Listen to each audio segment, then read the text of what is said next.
After the 1935 Anglo-German naval treaty, the now Kriegsmarine was allowed to rearm itself at 35% strength of the Royal Navy, setting a limit of 50,000 long tons for cruiser displacement. Kriegsmarine designers had been drafting new designs for cruisers, and the final design that was decided on was that of the Admiral Hipper class.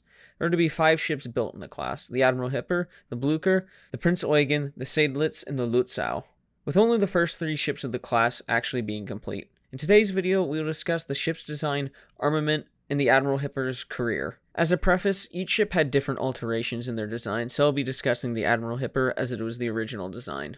The Anglo-German naval treaty was based off the previous naval agreements between the naval powers of the world, where they agreed that cruisers should be up to 10,000 tons, and the main difference between a light and heavy cruiser would be its main armament, with light cruisers having 6-inch guns and heavy cruisers with 8-inch guns. Now, the Germans had no intentions of actually following the rules of the treaty, and would make the Admiral Hippers much larger. The ship was designed to be about 16,170 tons and a full load displacement of 18,200 tons. She would have a design top speed of 32 knots, being driven by 3 screws with 132,000 shaft horsepower.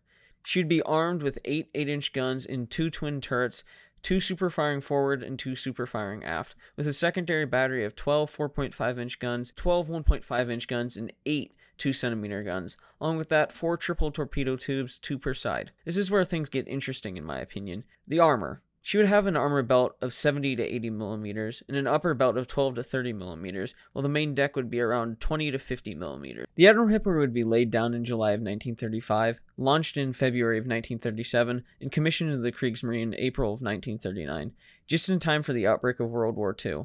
Her World War II career would be very eventful, kicking things off with a duel with the venerable HMS Glowworm, which is a story that deserves its own video, but the little destroyer put up a valiant fight against the cruiser, so much so the captain of the Admiral Hipper recommended the Glowworm's captain for a Victoria Cross. She continued to escort transports in the Norwegian campaign and operate in those waters till July of 1940. After one failed attempt to break out into the Atlantic, she successfully made it out on November 30th and started attacking Allied convoys, only disengaging after a British heavy cruiser and a group of destroyers attempted to stop her. The Hipper ended up damaging the British cruiser before turning and disengaging. She would return to the Atlantic in February of 1941, where she began raiding Allied convoys, sinking up to 14 convoys in her time out raiding. After dodging the Royal Navy and the Royal Air Force, she made her way back to Germany for a major refit. After that, she would be sent to Norway in 1942, seeing out the rest of her active wartime career there, raiding the Arctic convoys that the Allied powers were sending to the Soviet, in which she participated in the sinking of convoy PQ-17. However, her time in active service came to an end in December of 1942, where in the Battle of the Barents Sea, the Admiral Hipper and her escorts were ambushed by a force of Allied ships and forced to turn back. The Admiral Hipper was severely damaged and was barely able to limp back into port. This caused Hitler to become incensed and ordered the entire German surface fleet to be scrapped and their guns to be sent to support the Atlantic Wall. But Admiral Karl Dönitz was able to talk him out of it. This saved the Admiral Hipper, which enabled emergency repairs to be done, and she'd be brought back to Germany, where she would sit out the rest of the war, where she would be broken up after the war. Now, the Admiral Hippers weren't bad ships. They performed rather well in the combat situations they fought in. However, my issues with them is their weight. If you compare it with a treaty cruiser from the Allied powers like the United States or Great Britain, you aren't getting more guns for the weight and not really that much more armor.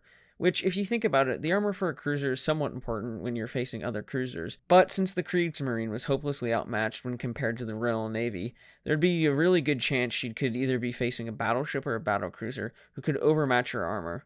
I just think the ship's design was very inefficient, as the Allied treaty cruisers were 8,000 less tons and were as if not more capable than the Admiral Hippers. As I talked about in my videos on the German interwar Navy, the German Navy was coming out of a long period of not really building modern ships up to the standards of other naval powers. So with these first ships that they built, they probably weren't going to be something that would be perfect, especially with the Nazi regime in power and their levels of corruption and scheming. The ships were bound to be inefficient.